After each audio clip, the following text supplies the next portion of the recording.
Kita awali dengan informasi pertama.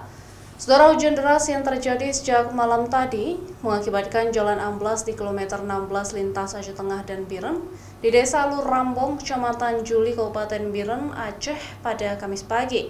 Akibatnya sejumlah kendaraan terjebak macet panjang sejak dini hari tadi.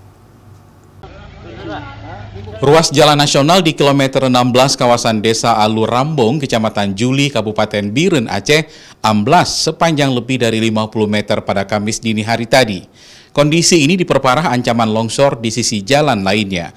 Akibatnya, arus lalu lintas dari Biren menuju Aceh Tengah maupun sebaliknya mengalami lumpuh total dan mengakibatkan kemacetan hingga 1 km lebih. Sementara arus lalu lintas lumpuh total hampir 12 jam, sehingga kemacetan panjang pun terjadi. Salah satu sopir truk mengatakan sudah terjebak macet dari pukul 2 dini hari. Hingga saat ini arus lalu lintas dari Biren menuju Takengon maupun sebaliknya diberlakukan sistem buka tutup. Jam 2 semalam. Malam ya? Jalan longsor.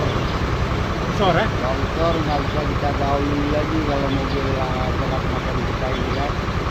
Jadi tunggu evakuasi pembersihan inilah Pak, baru bisa kita lewati. Iya.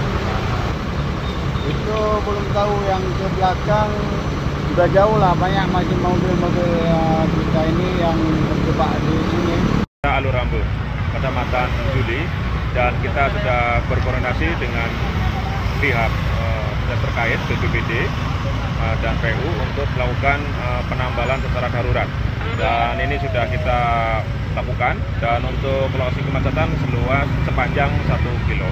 Petugas dari kepolisian dan TNI serta Dinas Pekerjaan Umum pun terus bersiaga di lokasi untuk memperbaiki jalan yang amblas agar kembali dapat dilalui kendaraan, terutama kendaraan besar yang telah terjebak macet.